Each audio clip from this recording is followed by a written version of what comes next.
Very good. Welcome one and all. Class number 3, Requisites to Enlightenment.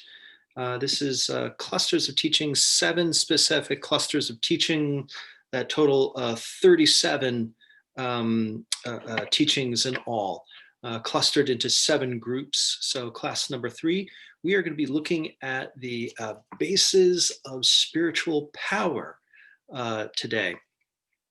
When I first heard of that, of course, when you think of spiritual powers, I'm thinking obviously through the lens of Marvel Cinematic Universe. I'm thinking of Doctor Strange and all kinds of like cool things, opening up portals and stuff like that. But unfortunately, it's nothing that has that much sex appeal to it. Howsoever, I think that this really talks about in many ways, the heart of Buddha's message, if you're of the school of thought of the heart of the organizing of the Dharma through the lens of the Four Noble Truths. It's the lesson about, well, essentially dukkha. It's been said variously by the Buddha, I teach only one thing, suffering and the cessation of suffering. So the term dukkha, I use that a lot here. That's often translated as suffering, but it really runs this gamut. One phrase that I turn to a bit is dukkha is that gap between how I want things to be and how things actually are. And how is it that we defend or are affected adversely by that gap? How things are and versus how I want them to be. Are things unpleasant? In which case I'm just, I don't want that. And it creates this aversive response, which is a particular form of dukkha, or is something particularly pleasant or appealing and I don't have it. And there's that sense of, oh, I want that. And it creates that craving response that creates that form of suffering. So it's whether there's the sense of I have something and I don't want it, I'm stuck with it. It creates that aversion response, or there's the part of, hey, there's stuff out there that I really, really want and I don't have it. There's a deficit of that. There's the suffering born of that. The cravings, the aversions, then we can really go down the full list of all the hindrances. There's the unconscious element. Sometimes within the hindrances, it's described as sloth and torpor. I think that's how it's directed towards the meditator, as one is in a deep state of meditation and then they're assailed by the hindrance of sloth and torpor. It means you're essentially just falling asleep on the cushion. I like to rather than say specifically that lethargy, but just go unconscious, because there's also, outside of needing to take a nap, sometimes something can come up within our experience. And there's something about it that we don't want to deal with, that we will just, dissociate from it. So there's also that dissociative response. It's like, oh, I don't like this. I can just not be here and I can just negate my experience. Whether that's literally going into a dissociative mode or, as all of us are familiar, preferring to check out what's going on in the Netflix of the mind and really just chasing after every potential rabbit hole of entertainment that the mind offers. So there's the craving, the aversion, and conscious. And then, of course, there's the restlessness and doubt qualities. So the restlessness, well, there's that agitating quality, the scatteredness of mind. Can I say something, Mike? Yeah, Jerry, sure thing. How can you tell the difference between whether getting lost in the Netflix of the mind is sloth and torpor, or if that's restlessness and worry? That's a really good question. In my experience, I find that the hindrances are usually a posse. They don't like to travel alone. Usually if one comes in, they bring their friends with them. So there can be a little bit of this kind of, oh, here's something going on. It's creating this little bit of a restlessness. I kind of don't like that restlessness. Now I'm averse to the restlessness. Oh, here's this kind of pleasant fantasy over here. Oh, there's a little bit of craving for that, and then all we need is just that kind of wave of kind of going unconscious, and then boom, we just kind of fall into that fantasy. So right there we have the restlessness, aversion, craving, unconsciousness. We're all a part of that. I'm cruising along. Oh, I noticed something. Boom, I phase out into fantasy. So all of those hindrances come together as a confluence. So yeah, usually when there's one, there's a few others as well exerting that pressure upon you. Does that clarify? Or Yeah, it does. Thank you. Okay, cool. Awesome. So the restlessness and doubt, of course, there's the agitating quality of restlessness. There's the doubtful quality, doubt in myself, my ability to do the practice, doubt in the practice itself. We can also widen it a little bit in terms of updating these qualities, the restless qualities. I mean, if we have this baseline kind of, amped up restless sense, I mean, I think we're more familiar with the term anxiety, so being assailed by anxiety in that response. Then the doubt, well, it's hopeless. There's that depressive quality as well. So we can look at it in terms of like being assailed by the anxiety and depression qualities. I think that those are parts of the human experience that all of us have tapped into at some point or another. So, Buddha, again, talking about, I teach suffering and the cessation of suffering. How is it that we can not go with the default setting of the human experience of pursue pleasure and avoid pain as the means to happiness, but how is it that we can move forward through the craving, through the aversion, through the unconscious towards a better state of well-being? As a teacher of mine has phrased it along the lines of, this practice allows us to stride through life like a colossus. Yeah. Okay, having said that, let's get to the blackboard. So bear with me as we make this transition. Excellent. Okay, folks, here we are, Requisites to Enlightenment, class number 3. The 4 bases of spiritual success, the Iddhipāda. All right, so let's get into that. So a couple documents that I will be referencing, I'll put these in the Google Classroom. One of them, Payatan, the discourse on the analysis of the base of spiritual success, a quote that he gives from that article, the Iddhipāda, or the 4 bases of spiritual success.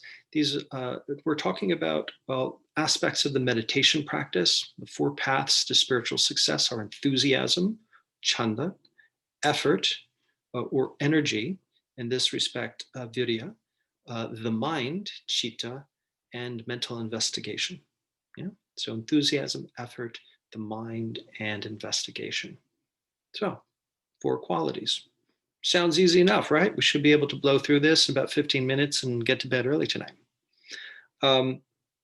Howsoever, it can get a little bit more complex than that. In the traditional Buddhist literature, this set of 4 mental qualities is one of the 7 sets of qualities lauded by the Buddha as conducive to enlightenment.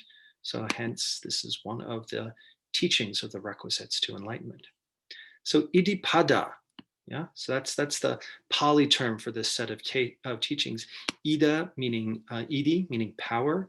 Sometimes in Buddhist literature, you also hear them referred to as the siddhis or the iddhis, the different powers or attainments, yeah? And then pada, a base, a foundation, yeah? So foundation of power, yeah? So sometimes it's translated differently. So the basis of spiritual power, that's one common one. The basis of spiritual success is also another one. The book by Ledi Sayadaw, I was referencing last couple classes, he refers to him by that term, the basis of spiritual success. So in his argument or lens, the word explanation of Iddhi is Likhanyidi, which means the fact of having succeeded, completed, or perfected. Okay, so it's about having developed specific spiritual powers. Yeah, so how is it that we can, it's not like, we rub the lamp and the genie comes out and then we say, hey, I wish for like some cool superpowers. It's not so much that, it's, right, these are the empowering aspects of the practice. And it is up to us to work to succeed, complete, or perfect. Yeah. So again, this idea going back to it's a training. We're training within this practice. Yeah. So again, the trainings, the practices, the development, the cultivation of those qualities. Okay. So this is the way that we could look at it. There's the basis of spiritual power or the basis of spiritual success. So when we went to that, those four, right here in the beginning, these four paths, well, those are the basis for the spiritual success. What is meant by the spiritual success? What is meant by these success in these particular powers? So let's take a gander at that. I'm just going to shrink myself a little bit here. Okay, so number one, I'm abbreviating from Ledi Sayadaw's work here. Completion or success at the special knowledge of material mental phenomena, nama rupa. So most tangibly put, nama rupa, the mental and material phenomena, we could look at it as the mind body, this mind body experience that we have. Whatever takes place in the mind, oftentimes there's this influence within the body. Whatever's taking place in the body, oftentimes there's an influence of what's going on in the mind. We can't fully separate the experiences. Yeah. So even when I guide meditation, I talk about contacting awareness itself, and that's not necessarily a cognitive experience. If we really close our eyes and take a moment to contact this brightness, this aliveness that's felt, but we can have a bit of a cognitive experience of that, of the mind, but that brightness, aliveness is also experienced within the body itself. Yeah. Sometimes they can be a unified experience. Sometimes they differentiate a bit. So this is the mind-body experience. This is what we have. This is what we're working with as we stumble through this life. So completion or success, the special knowledge. What is meant by the special knowledge? The knowledge, knowing ultimate truths via the essential truths of Abhidhamma, according to in his book by the name of the Requisites of Enlightenment. So we just completed a series not too long ago about the Abhidhamma, and the core of it is, well, this analysis and synthesis. Can we analyze this mind-body experience? Not in the way where we're doing necessarily a psychological analysis of, oh, this is what happened when I was going through my attachment phases, and that's why I show up in this way in my relationships.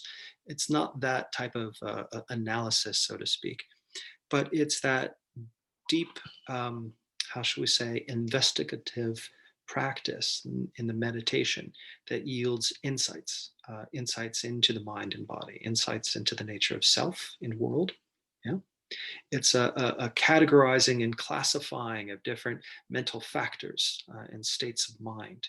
So the Abhidhammists, this was this knowledge and that they were putting forth only because they had this deeply refined meditative practice and they were able to notice and discern, what were the ingredients of the soup? What was the ingredients of the mind that was giving rise to this sense of self?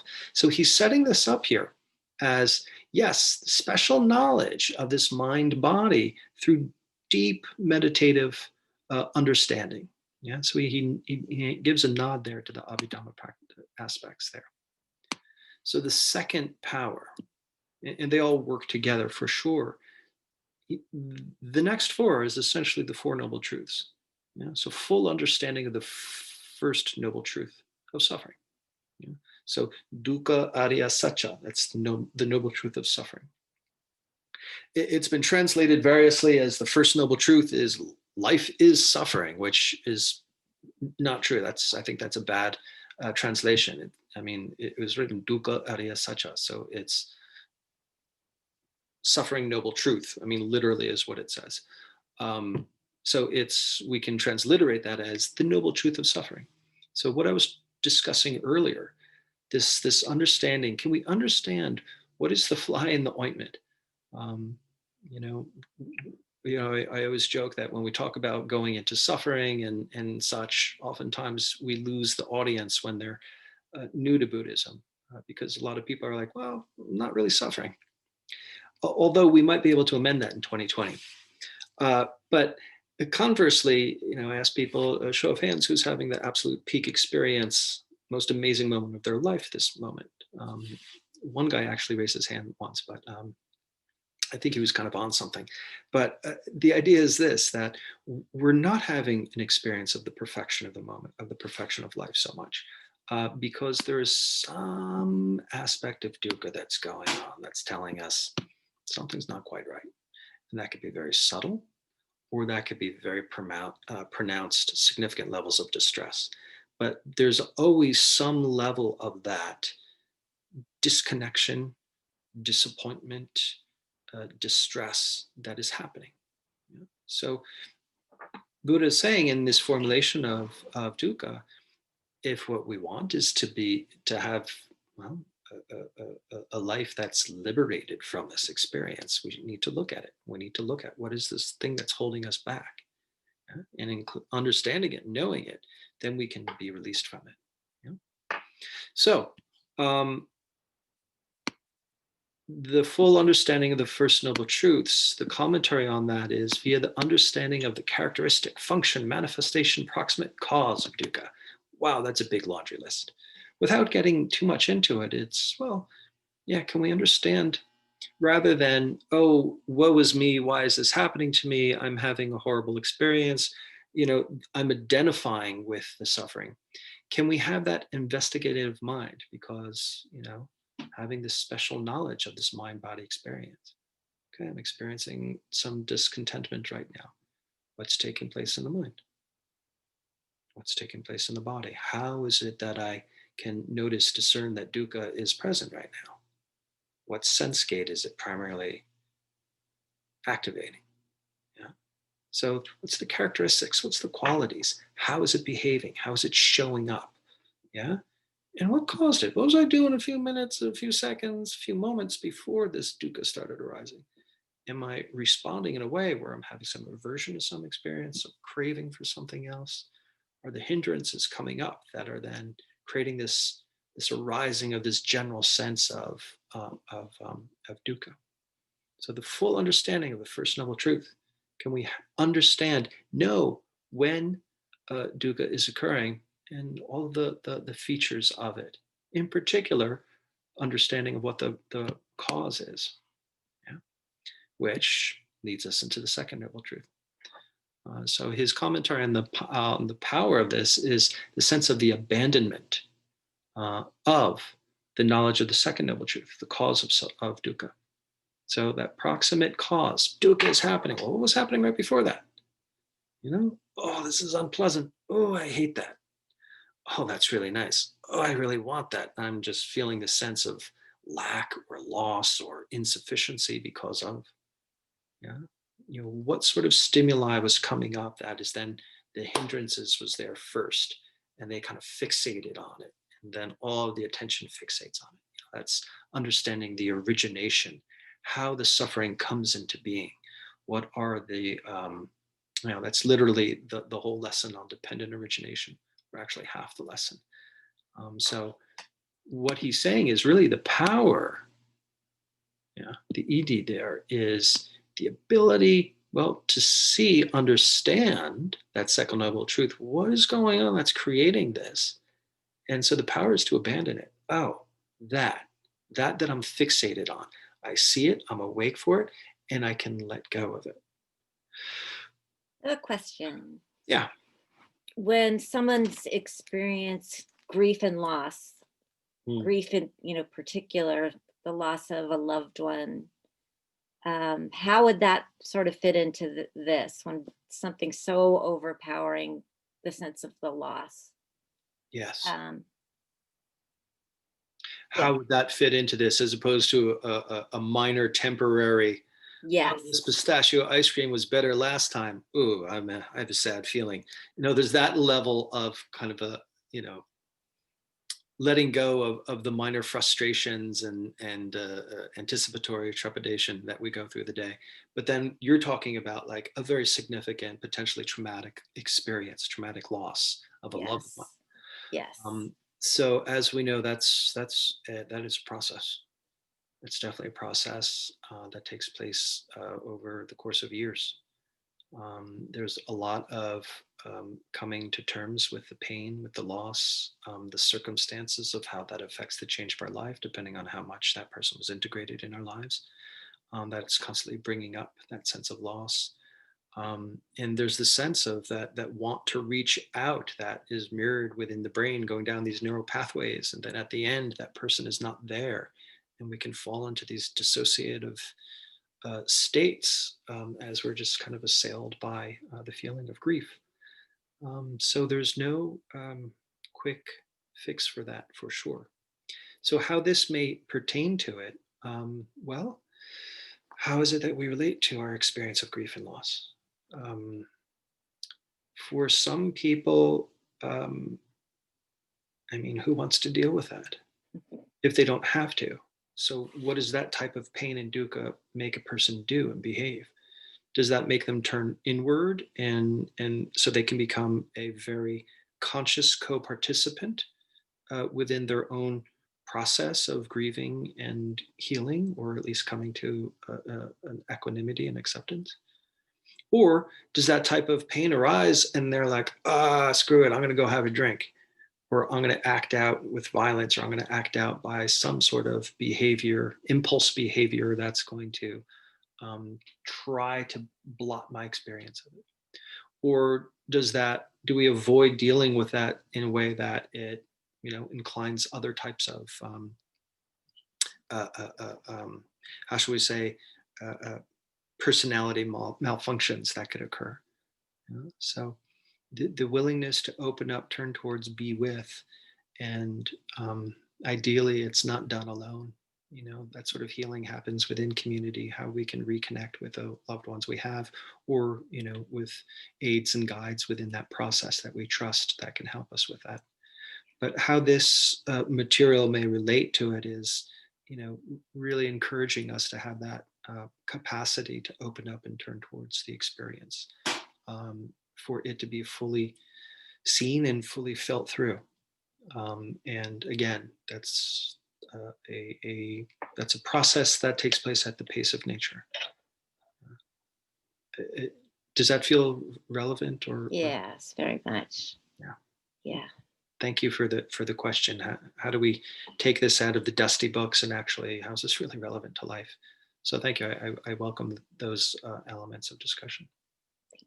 So the abandonment, how can we abandon that dukkha when I didn't choose the circumstance to happen, something like loss. That's not that easy of like, oh, it hurts, I can let that go. So, there's different levels of fixation and different levels of clinging. There's the momentary clinging of, so we have Thanksgiving tomorrow, and we had this whole kind of a very complex plan that we had that we're going to do, and then of course the sink breaks down, and there's no kitchen sink at all, and so we're like, oh, okay. There's this sense of the holiday being looked forward to, and then it's like, yeah, but the kitchen isn't functioning. There's that degree of like, in my children, there's a sense of disappointment. In my wife, there's a sense of frustration. There's the holding on to of something I want, and then people are reacting in that way. How can we notice, oh, well, it's all based on my clinging and fixation of wanting it to be this way? I can let go of that type of fixation, not necessarily needing it to be this way, because that my clinging of I want it to be different than it is, that as long as we're clinging, that's creating the suffering. I mean, if Trump would just concede, he could get on to his own healing process. The fact that he's holding on is just creating a lot of suffering for everybody at this point in time in history. So it's that holding on, that fixating to what we want that's not necessarily there. We can let go of that. And then conversely, it's the acceptance aspect of what we don't want. So it's like, all right, I accept this is how it is.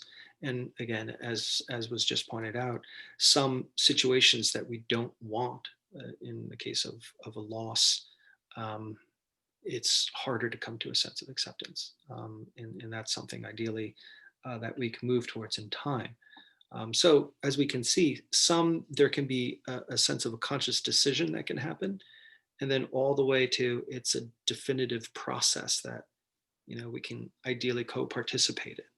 But, it can range, it can go through this whole kind of range. And of course, what that looks like in practice is different per each.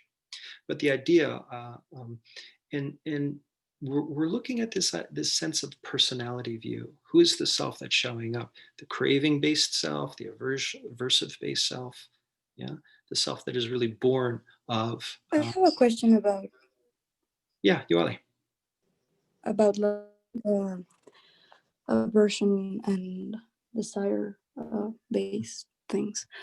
Do they come like together? What I mean is the undesirable and the desirable. Can they manifest together, or are they always together? I mean, it's like every time you talk about this, it's what I'm trying to say is you want something, you want the present moment to stop being, right?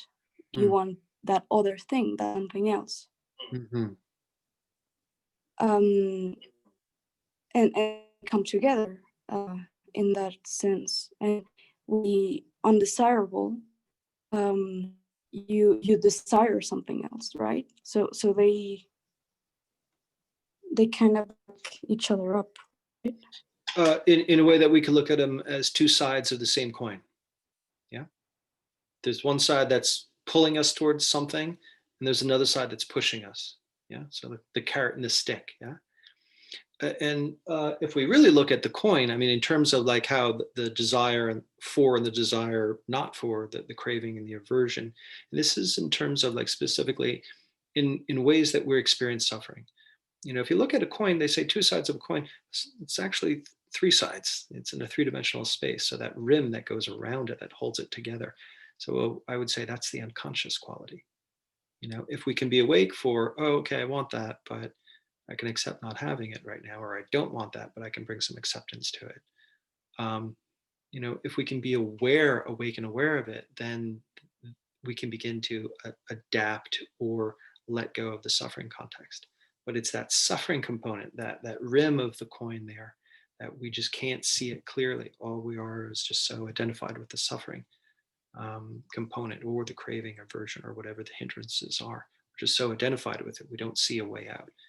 And isn't that part of the subjective experience of suffering? It gives us that illusion that it will be this way forever. Yeah. And that's part of the intolerable aspect of that.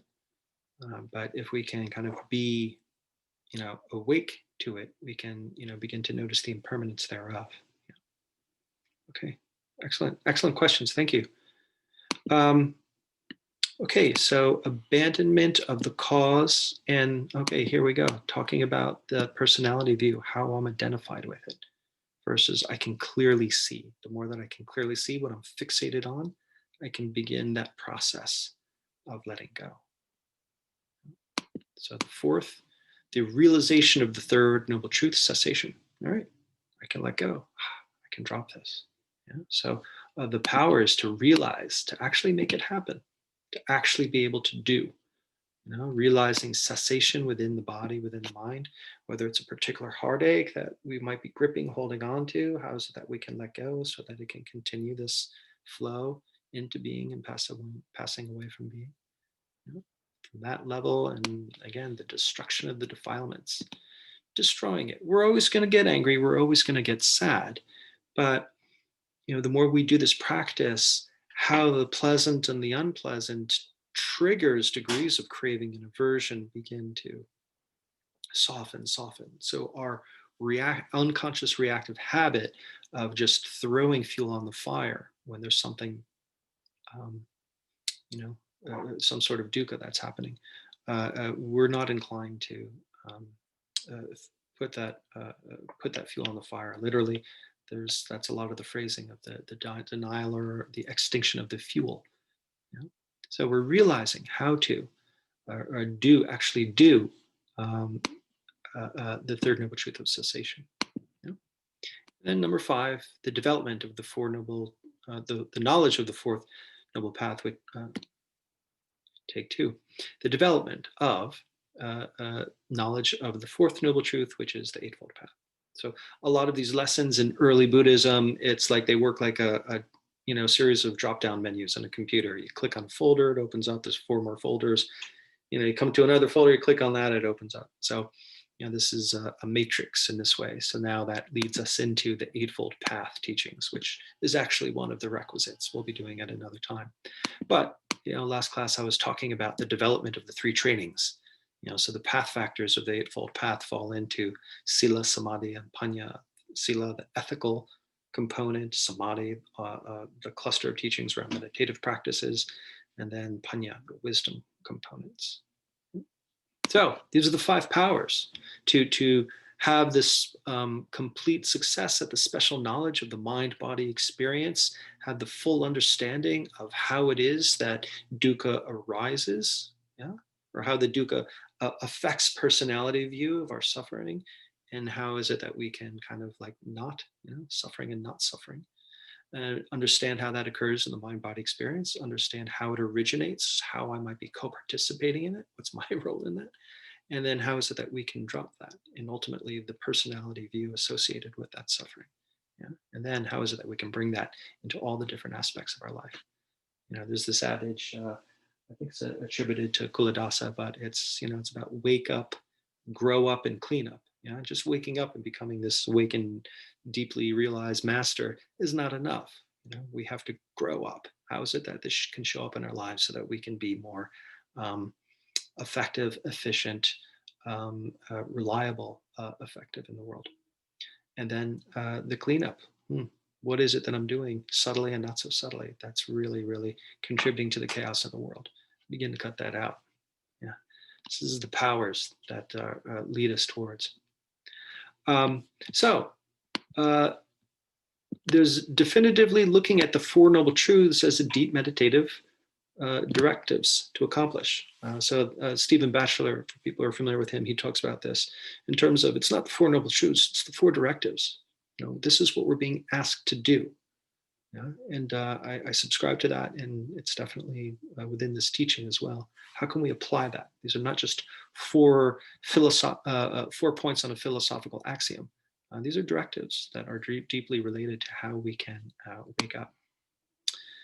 Payatan says, the main differences between the 2 sets of factors, so there's the bases of spiritual success. So those are the 2 sets of factors. So we just went through the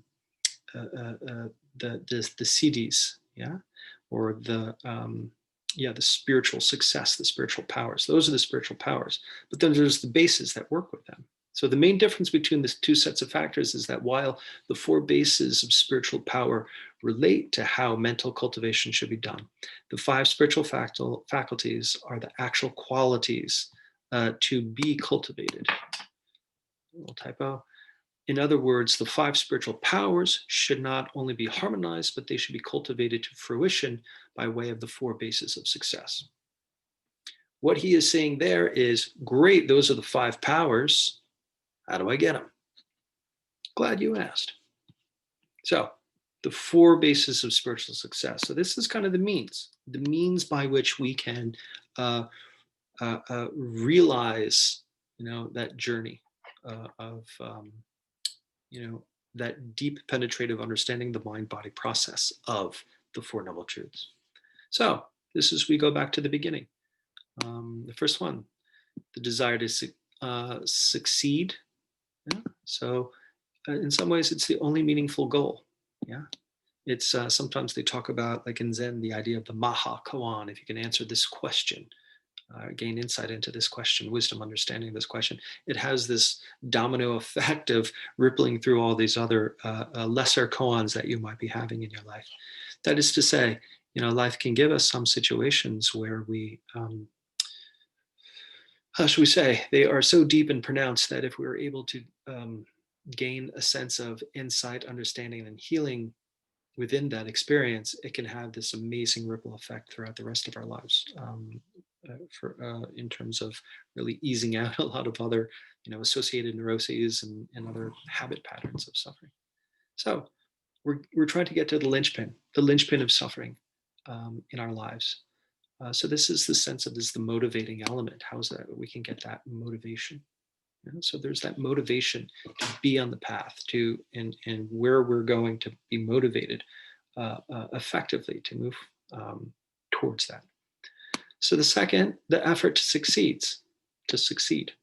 Yeah. So last week we were talking about the 4 great efforts, the wholesome and the unwholesome. How is it that we can cultivate and abide in the wholesome? How is it that we can drop and not drag back up the unwholesome, the unethical aspects in our life? So there's that sense of effort, the effort to succeed. So that practical sense, but also that sense of virya or energy. How so that we can really just get up and do it? Sometimes I don't want to get up and out of bed and get to the cushion. I'd rather stay where it's comfy and cozy. And of course, ultimately, if I oversleep, then I feel horrible throughout the rest of the morning. So that craving for more, creates this later aversive experience. So, ultimately that becomes a motivation for me to be like, what, it's best for me to just get to the cushion and just kind of sit and be with this, so I can not have that unconscious factor through the rest of the day. I'm more inclined to just see what is. So there's that energy, that virya that we have, that we need to actually get off our butts, to get on our butts on the cushion and in life. And of course, that sense of energy, not to be discouraged by the hardships on the path. Part of the reason that if we were to do a pie chart of the populace of humanity throughout the ages, a very small part of that are people that are actually participating in practices such as this, not exclusive to Buddha Dharma, but really the opening up, turning towards the reality of your experience in a way that we have an intention to use it for some spiritual benefit. So not being discouraged by the hardships of the path. How is it that we can kind of have that energy to do the difficult work? So then the other base, the inquisitiveness to succeed, or the mind, as was said earlier. Chitta, the mind, the workings, the activity of the mind. Can we incline it towards having this inquisitiveness? There's a quote within Letty's book here where we're cultivating this curiosity, ardent and strong. No matter if there's anger, fear, sadness, hopelessness, disgust, shame, embarrassment, so on. These are the things that grip us. These are the things that it's hard to see through. But if we can take with us, if we can have this developed, ardent, strong sense of curiosity that we can just take with us wherever we go, have that sense of, right, this is rage. Can I be curious? What is going on in the body with that? What is the activity of the mind? Oh, okay, I'm able to see definitely the restless, fiery component. I'm definitely able to see the aversive component, and I feel that here as well. That curiosity, that's the waking up part in order to be able to dissipate or disentangle these experiences of suffering. So the inquisitiveness quality, that's like the effective tool in many respects. And then the wisdom to succeed. So wisdom, it's a technical term. This deep investigatory quality of our introspection. The curiosity is what's the curious about what? This mind-body experience, how it's showing up, how the sense of I am is arising as I'm being pulled into this particular hindrance. What is the wisdom of, or really understanding, seeing the letting go of that, and the letting go of that identification with that self associated with the distress.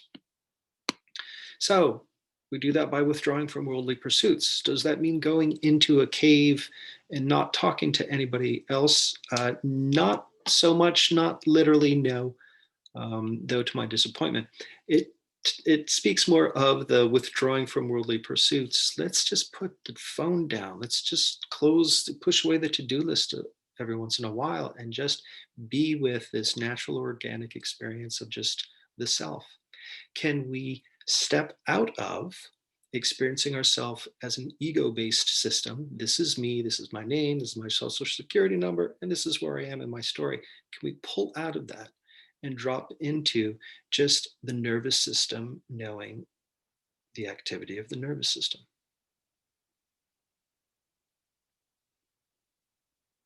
And there's something about having that curiosity, that openness, that willingness to connect, and that curiosity, ardent and strong, bringing that into your experience, that just somehow we can attune to our nervous system. We can relinquish what needs to be relinquished.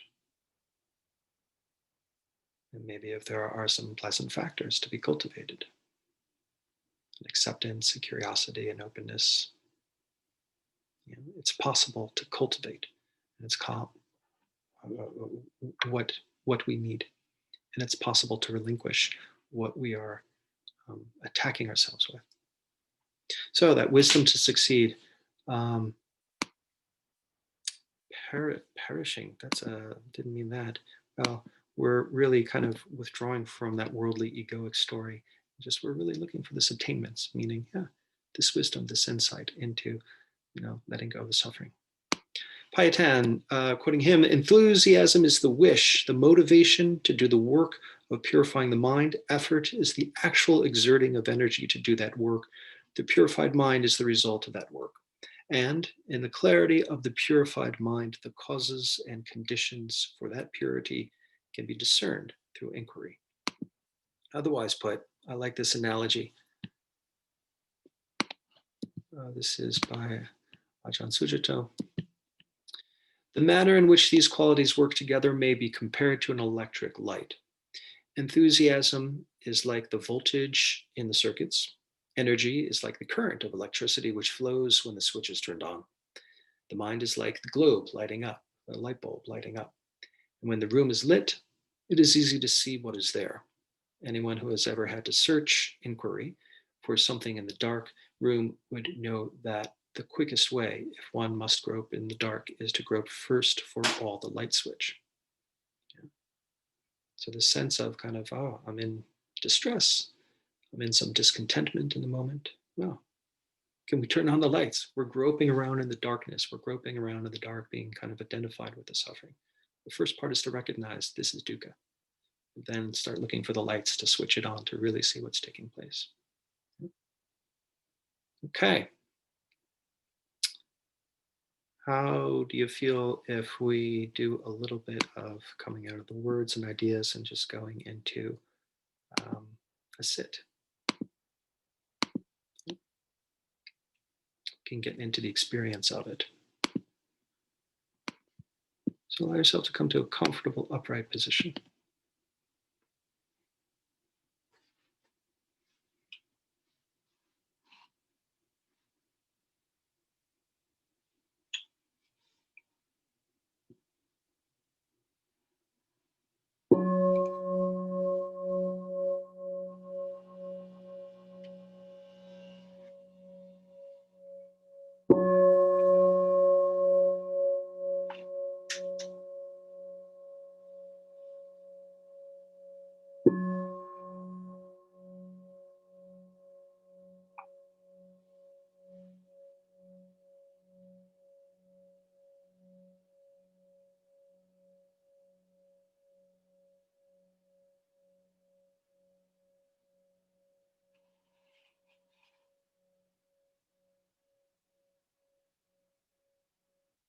Allow yourself to straighten up and settle in.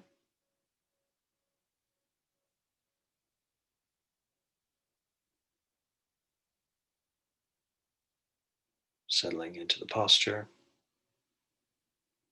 and the body. and settling into awareness, the mind. So even as we are just entering into posture, there's this knowledge of Namarupa, this knowledge of the mind and body.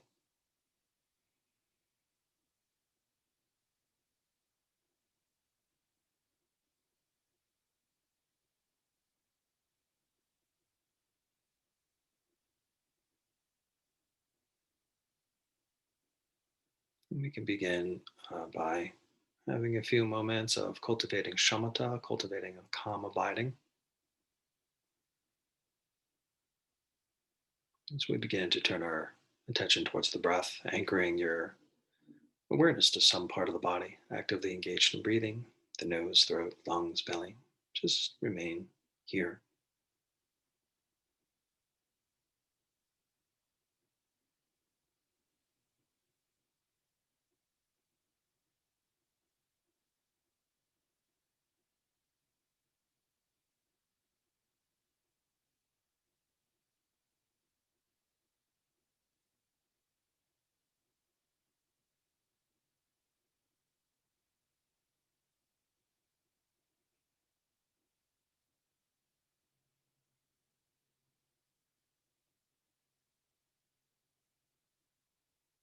Just staying connected to the breath. What do we notice on that in-breath? What are the pleasant, gladdening qualities that are available on that in-breath? Notice it, discern it. This is part of the cultivation, the cultivating of a pleasant abiding.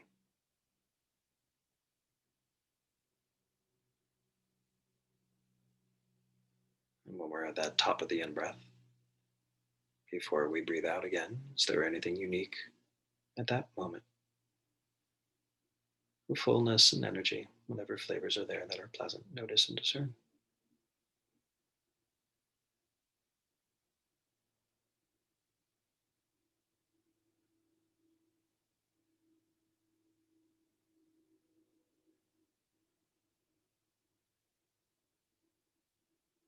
And on that out breath, letting go, relaxation, relinquishing, release, what's available there.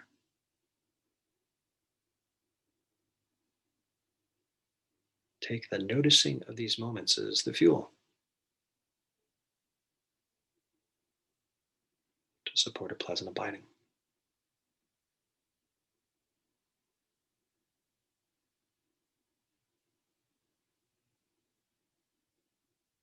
At the base of the out breath,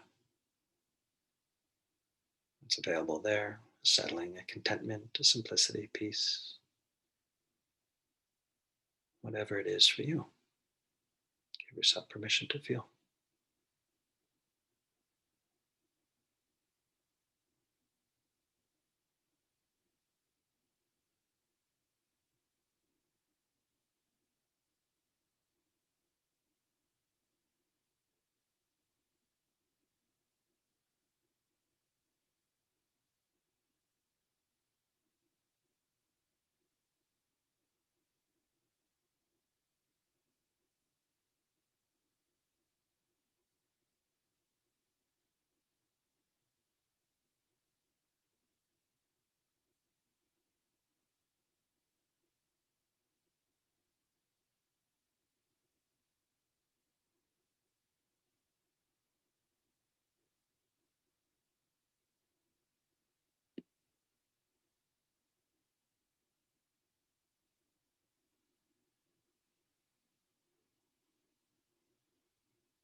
So let's open up to the full mind-body experience here. As we are maintaining contact with the breath, noticing qualities that support a pleasant abiding, gladdening and balancing qualities that can arise from paying attention to breath, allowing that to permeate, spread, move about. How does that impact, influence the mind-body experience?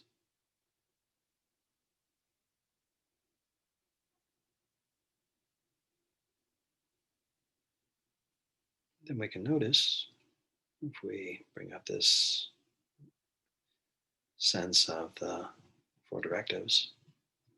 What's the dukkha? Some parts of the mind body are like, all right, yeah, that's what we're doing. We're just having a pleasant abiding. And some parts of the body and mind are like, nope, feeling solid, unpleasant, agitated. Can we bring that curiosity ardent and strong with us? How is it that dukkha is arising in this moment? Whatever degree. It can be subtle and fleeting, that's fine. It can be rather significant.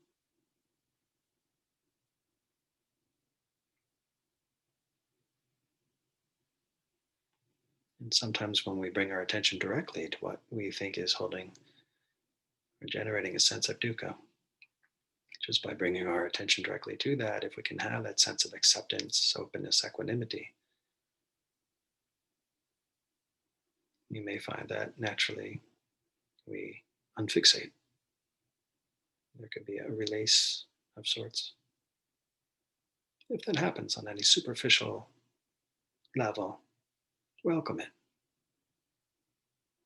It's part of the transitioning as well. But then there may be other parts of unpleasantness that, well, they just ain't going or lessening. It's fine. Curiosity, ardent and strong. So last week we were doing this noting of field tone. So let's move into that a bit. Moment by moment, what are we contacting? Is it pleasant? Is it unpleasant or neutral? Does the experience of any of those make us go into craving, aversion, or unconsciousness? So moment by moment, just label. What are you primarily in contact with? Is it pleasant, unpleasant, or neutral? You sound like this. Pleasant. Neutral. Unpleasant. Neutral. And so on like that. If that helps you stay present, we can begin to investigate the arising and passing of the experience of dukkha.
And as we are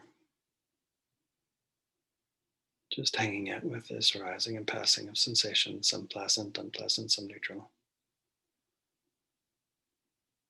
can we bring the sense of acceptance, allowing equanimity, not needing to avoid or be averse to the unpleasant, not needing to crave after the pleasant, and still being awake and attuned to the neutral.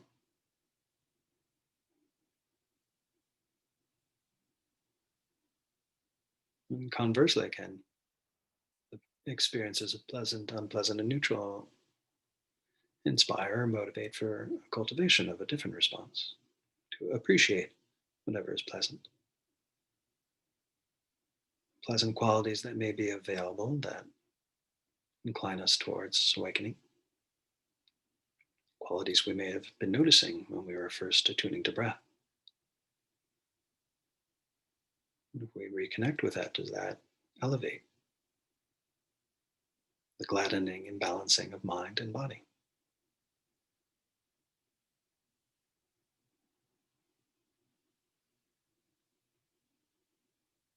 Can that incline us to better be able to be with the unpleasant so that it's less of a problem?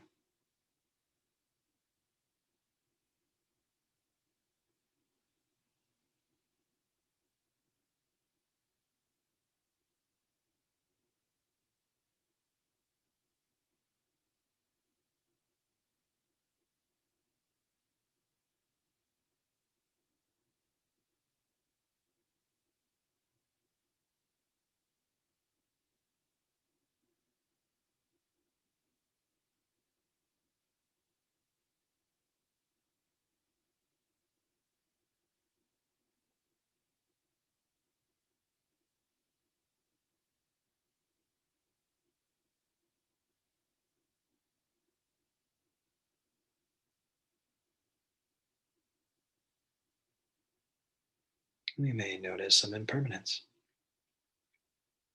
Anything that wants to expand, allow it. Anything that wants to contract, allow it. If it wants to come into being, allow it. If it wants to pass away from being, allow it. We can attune to the activity of impermanence, or put otherwise, attune to the qualities of flow within your experience. Just notice, permit, allow.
Okay, at ease, everybody.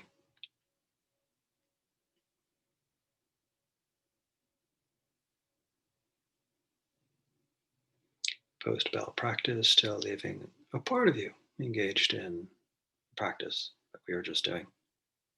And just see what's available for conversation. And just noticing that balance. So what did you notice? What did you observe? What was relevant for you to sit? Or any questions about any of the material covered tonight? Just feel free to unmute yourself and manifest. I felt like I was getting, at certain points, lost in what to do and then lost in my thoughts. Like at one point I was thinking unpleasant, pleasant, neutral, but then stomach breath, but then nose breath, and then pleasant here, kind of unpleasant. I'm trying, and then hearing, and then seeing, and then feeling, and basically any. And I wasn't sure what to stick to whenever I wasn't sure. That's when yeah. Yeah. So that's a very interesting dilemma to be in. It shows how many tools you have in the toolbox. And it's like, here's a job in front of me. I got this tool, I got this tool, I got this tool, and they all start to kind of like network together. And at first, that can be potentially distracting because it can be just kind of higher level because we're working with kind of tools. But kind of, and it still underneath it is this restlessness of mind rather than chattering into fantasy planning daydream. It's kind of a monkey mind expression of, or I'm going to go to this tool. No, I'm going to go to this one. No, I'm going to go to this one. So that's definitely something that can happen for sure. And at the same time, it's a good problem to have. You know, you've got a lot that you can do. A couple comments on that. It's good to go in with a directive and try to stay with the directive in order to avoid reinforcing a habit of kind of monkey mind with meditation techniques. Having said that, it's okay to shift or change direction based on challenge, opportunity, or interest. You know, I want to hang out in breath and just cultivate a pleasant abiding. Ouch, my leg fell asleep. It's an excruciating amount of pain. Well, that's the challenge. Let's kind of go work with that discomfort for a bit until that feels a little quantumized. It's the challenge, the opportunity. I just want to kind of hang out in pleasant, unpleasant, neutral and just kind of do that feel tone. Oh, look, the clear light of the void is revealing itself. Let's go with that. It's an interesting opportunity. You know, something cool might begin to show up in your meditation that you might not have experienced or expected. And it might be interesting to investigate the opportunity. So challenge, opportunity, or interest. Yeah, okay, if something else does come up and it's just like, maybe it's more worthwhile to explore that, you can make it that conscious decision. So just making it a conscious decision between trying to stay the course as much as you can. Second part of that is ultimately they begin to just integrate. Yeah? So rather than there's there's this tool, but then there's kind of this tool, but I forgot there's this other one. And maybe that monkey mind is kind of the budding elements of that, of like, oh, I'm making an inroad into this. Oh, but from there I can make an inroad into this, inroad into that. So I think that scatteredness can also be an aspect of the cultivation of mindfulness in a broader term, as these different modes of being aware of the mind-body experience begin to ultimately become kind of a unified expression of consciousness waking. Does that resonate as well? Yes, thank you. All right, cool. Thank you for that excellent, interesting question. Okay, anybody else? What happened in your meditation or any of the content that we talked about, the four spiritual bases or the four bases of spiritual success or spiritual powers?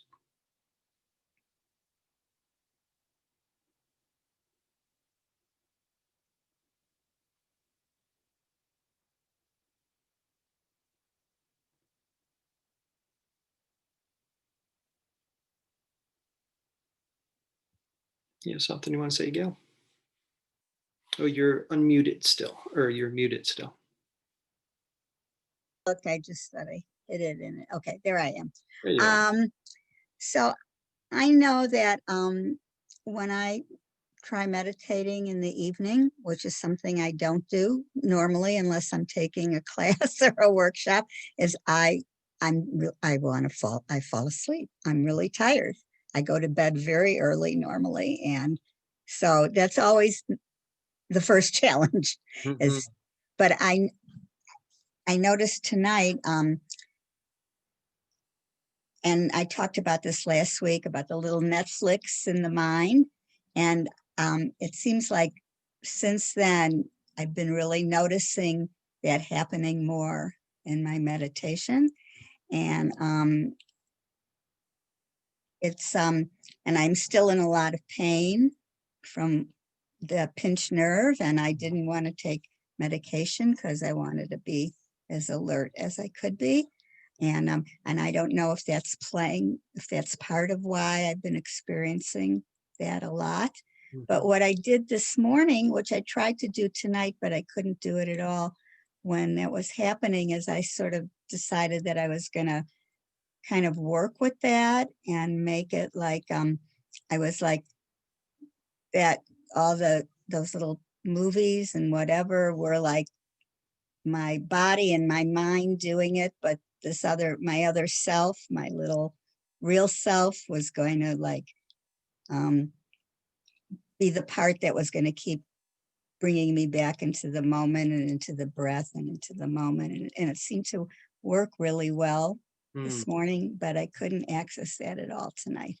Yeah. It just kept like movie after movie after movie. And I know that was sort of like going like unconscious and trying to go to sleep. So in both you had the motivation to do it. Yeah. Maybe in the morning you had a little bit more energy for effort. Yeah, I'm like a morning person, and I'm, I hear but you. At night it's like, Yeah. I probably would not be meditating right now if it weren't my job. But yeah, so it's interesting. So evening time meditation, that's, I'd say, a very common report there, as kind of universally, there's a sense of we have less energy. So maybe that discernment piece, that sensory clarity, discernment piece may kind of go, and our ability to really know what's happening and intervene or shift how we relate to it might not be as available. Howsoever, what we do have potentially a gain for in evening time meditation is a little bit more availability of equanimity. So there can be this, all right, Netflix is going, I can't change the channel, right? It's going. But there might be less of a distress about it. Might be a little bit of this, okay, it's happening. I'm kind of there, kind of not really paying attention to it. So there could be this kind of increased potential for just equanimity, even though we're not kind of like sharp, oh, that's there. That's a moment of see active, hear active, observing it pass away, cessation, relinquishment. But there's probably more of the sense of kind of ability to abide in pleasant to neutral and have a good storehouse of equanimity. So if you're meditating at night and you're finding that's happening, all right, there might be a little bit more distraction. Can part of you, that mind that's, might be pulling back a bit, if that is there a little bit, can she turn her attention towards the pleasant, the neutral, and the acceptance, equanimity piece, and maybe kind of vibe on that while the TV is going in the background? right. Yeah. That's what I have done previously, but because for some reason I feel like the need to focus more on what the direction is here. Yeah. And so I'm like being less equanimous about what's happening. Sure. Whereas in the past, I often was, okay, so this is what's happening. Yeah. And kind of put flow this on with recording, and maybe you could turn it on one morning and follow it right after you have Yeah. coffee. On it. Yeah. Thanks. Cool. Thank you, Gail. Okay. So I don't see everybody's windows up because I have everybody condensed. So if anybody's kind of politely waving a hand, please, I encourage you to be impolite. Just unmute and manifest accordingly.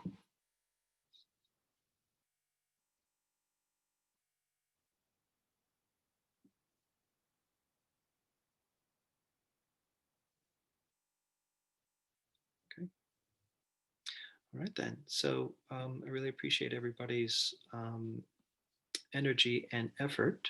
Otherwise, thank you for showing up tonight. I know that for a lot of us, people have signed up for the class online and such, and the powers that be have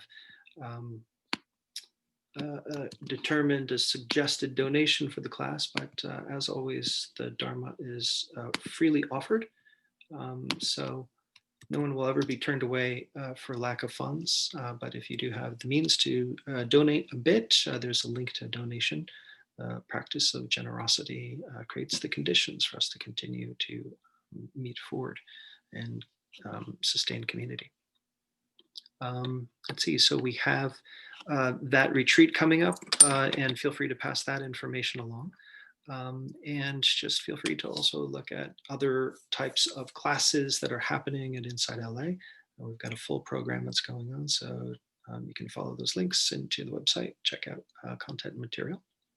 But for homework, for everybody, can we keep these elements of mind in mind? You know, how is it that the dukkha is arising in this moment? How is it showing up in this mind and body? How is it that we are relating to it in a way that can increase our ability to really see how it's arising and give us that insight into how to let go? Yeah, so I'll be posting this in the Google Classroom. Feel free to, have also sectioned out the meditation, so you can just go to it and just follow the meditation as a support to your practice. Okay, hope to see everybody next week. Let's end on a dedication of merit. By the merits of these acts and other such virtues, may we attain a liberation for the benefit of all beings. We bow before those who have come before us on the path, and to those who come after us on the path.